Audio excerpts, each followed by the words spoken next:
Buenos días niños, ahora vamos a trabajar el curso de personal social y en él vamos a ver el imperio del Tahuantinsuyo, continuando con lo de las clases anteriores. La clase anterior habíamos visto un poco acerca de lo que era la educación, ¿no? Como la educación formal estaba a cargo de los amautas, que eran los profesores, ¿no? De los incas, y se realizaba en los yachayhuasis, que eran las casas del saber. También había una educación informal a cargo de la familia. Luego vimos también acerca de los valores incas, ¿no? Amayuya, Amasúa, Amaqueña, ¿no? Amayuya, no seas mentiroso. Amasúa, no seas ladrón. Amaqueña, no seas ocioso. Luego vimos también acerca de la organización social del Imperio Incaico. En la cima de la pirámide veíamos al Inca, que era el supremo jefe, luego la Coya, que era la esposa principal, el Auqui, que era el hijo heredero. Veíamos la nobleza también debajo, ¿no? Nobleza de sangre, advenedicia y de privilegio. Luego también vimos acerca de los Hatun Runas, que era el hombre común del pueblo, los Mitimaes, los Yanaconas y los Piñas, ¿no? Que ya era parte de la esclavitud, se podría decir. Asimismo vimos acerca de los principios de la economía en el Tahuantinsuyo, el principio de la reciprocidad, ¿no? Que consistía en el intercambio de trabajo o de bienes, ¿no? Del dar y recibir, y el principio de redistribución, que todos los productos que excedían o los excedentes se distribuían ya sea en casos de guerra o en las zonas que de repente habían pasado una situación de escasez por sequía. Continuando con ello, vamos a hablar un poco acerca de la agricultura, cómo fue la agricultura inca. Dice, el cultivo intensivo de la tierra fue la principal actividad, con la cual se aseguraban el alimento, tanto individual como colectivo. La producción era muy variada y los cultivos más importantes eran el maíz y la papa. Además, su herramienta principal era la chaquitaglia o arado de pie.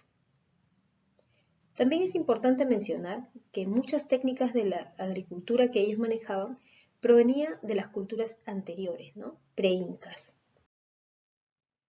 Con el fin de ganar tierras de cultivo en la sierra y evitar los efectos erosivos del viento y la lluvia, hicieron en los cerros los andenes.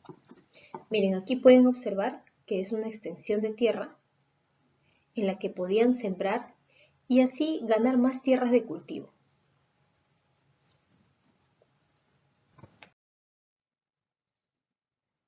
En cuanto a la agricultura, también se construyeron camellones, acueductos y acequias. Recuerdan ustedes que también esta técnica de emplear los camellones provenía de la cultura tiahuanaco, ¿no? Ya que ellos estaban en la meseta del Collao, que era un lugar donde hacía mucho frío, y utilizaban el agua, ¿no? Entre las zonas de cultivo para que pueda disminuir la intensidad del frío que podía llegar a matar a las plantas. Durante el día, el agua reservaba el calor que liberaba durante la noche para evitar que las heladas pudiesen quemar la planta. Vamos a ver el sistema de trabajo. Era general, obligatorio y colectivo. Habían formas de trabajo. El AINI fue un sistema de trabajo colectivo de ayuda interfamiliar. ¿Se acuerdan? Había una frase que empleamos en clase. Hoy por ti, mañana por mí, ¿no es cierto? Por ejemplo, ¿no? Si una familia construía de repente su casa, se le ayudaba y luego también cuando la otra familia construyera o necesitase el trabajo de las familias, entonces se apoyaban mutuamente. Vamos a ver que otro sistema de trabajo fue la minca. Era un trabajo voluntario y colectivo, realizado a favor del Ayllu y del sol. ¿Ya? Y por último, vemos la mita. La mita era un sistema de trabajo a favor del Estado imperial. Mira, aquí la gran diferencia, es que es un trabajo obligatorio. ¿ya? Era el trabajo por turnos y obligatorio en la construcción de caminos, canales, depósitos o puentes, ¿ya? Lo más importante de la mita, dos cosas: trabajo en favor del Estado y dos, que era obligatorio. Aquí no había que si yo quiero voy, si no quiero no voy, no, todos tenían que participar. La minca sí era voluntario, ¿ya? En favor del laio. Y el laini era interfamiliar, o sea, entre las familias se ayudaban. Vamos a ver ahora el quipu. Dice, fue un complejo sistema de anotaciones aritméticas que consiste en una cuerda principal. Miren, esta es la cuerda principal. Y otras cuerdas secundarias que colgaban de ella. Estas son las cuerdas secundarias que cuelgan de la cuerda principal.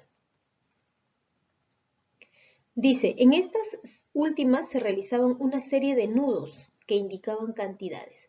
Miren, aquí pueden observar toda la cantidad de nuditos de diferentes tamaños en diferentes colores. Mientras que los colores representaban determinados productos y rubros. O sea, los nudos indican cantidades. Cómo hacen el nudo indica una cantidad. Y el color que se emplea representan determinados productos o rubros. La responsabilidad de interpretar los quipus recaía sobre el quipu camayoco. Era una persona que tenía el conocimiento muy específico de este sistema, ¿no? Para llevar la contabilidad. Vamos a ver cómo estuvo gobernado el Tahuantinsuyo. ¿Quién era el jefe supremo? El Inca. El Inca era el líder supremo. Su voluntad era lo que se cumplía en el Imperio Incaico. Y estaba acompañado también del Auqui, ¿no? Que era su futuro heredero, que iba aprendiendo acerca de todo lo que le iba a tocar cuando él fuera gobernante. Este Auqui era el hijo, no necesariamente el primogénito, sino el hijo más inteligente, el hijo más capaz, que podía heredar el trono.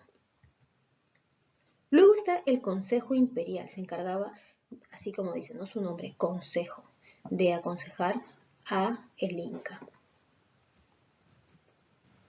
También tenemos al Apunchi. El Apunchi era el gobernador de una gran provincia. Luego seguía el Tucuiricuy. El Tucuiricuy, conocido como el que todo lo ve, era un supervisor, aquí lo podemos observar,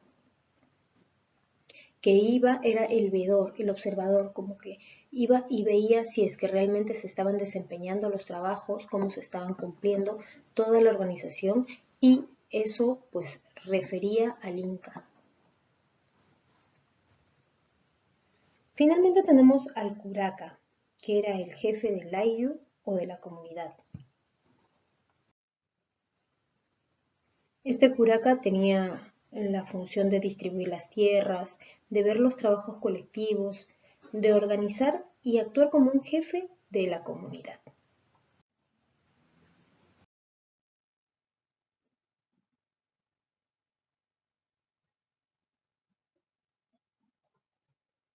Ahora vemos el ayllu.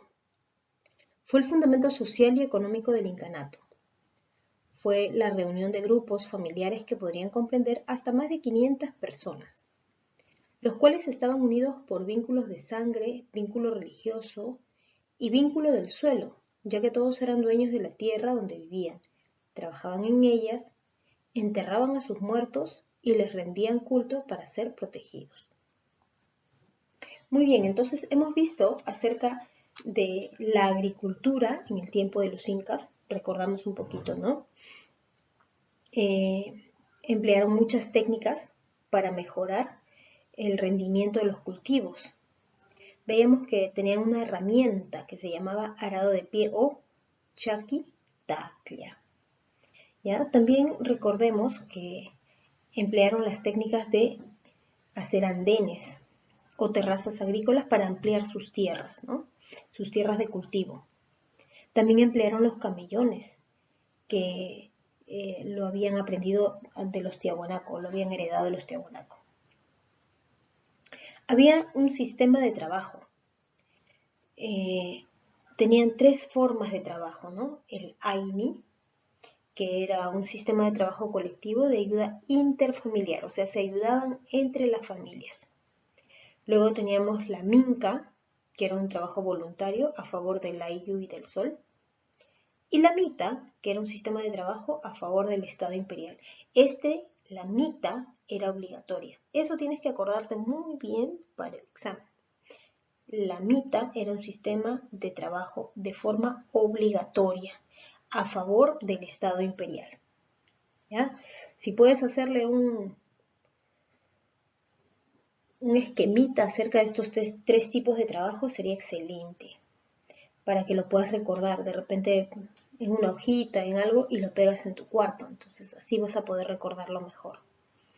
También vimos acerca del quipu, ¿no? De cómo era una forma de anotaciones, ¿no? Aritméticas, básicamente para llevar la contabilidad. Y quien lo interpretaba era el quipu Camayoko. Luego vimos también acerca de cómo estaba gobernado el Tahuantinsuyo. ¿Quién era el jefe supremo? El Inca. Luego, ¿cómo se llamaba el grupo que aconsejaba al Inca? El Consejo Imperial. También vimos que había alguien que se encargaba de supervisar, ¿no? De ver cómo estaban funcionando la administración en todo el Imperio Incaico. ¿Quién era? El Tukuy Iricuy. También teníamos los gobernadores de provincia. ¿Cómo se llamaba? Apunchik. Y finalmente veíamos al jefe del Ayllu o comunidad, conocido también como el curaca. Y en esta diapositiva vimos acerca del Ayllu, ¿no? Que podían formar grupos familiares, teniendo hasta más de 500 personas. Estaban unidos por vínculo de sangre, ¿ya? Y del lugar donde vivían, ¿no? Ya que todos eran dueños de esas tierras de cultivo. Muy bien, chicos. Entonces, ya estarse preparando para los exámenes, ya que la siguiente semana ya empiezan. Entonces, hay que hacer nuestros resúmenes, hay que tratar de estudiar con paciencia para que puedan tener una mayor claridad, ¿no? Y un mayor conocimiento de los temas. Es importante repasar con tiempo, y así el momento del examen no va a ser algo difícil, sino más bien sencillo, va a ser un proceso mucho más rápido, no te va a causar ansiedad, sino al contrario, vas a estar alegre de poder mostrar cuánto sabes, ¿ya? Pero para eso hay que prepararse. Muy bien, chicos, cuídense mucho, espero que todo les vaya bien. Acuérdense siempre de mantenerse en oración. Si tú ni bien te despiertas, lo primerito que haces es decirle gracias, Dios mío, por la vida, por la familia, por el amor, por todo lo que tienes, ¿no? Por la casa donde vives, porque tienes un sustento, un alimento y tantas cosas más. Luego puedes, de repente, después de agradecer tantas cosas buenas que nos da, pedirle lo que tú necesitas. Y finalmente también es importante pedir perdón, ¿no? Por nuestras faltas. Muy bien, chicos, cuídense mucho. Hasta prontito.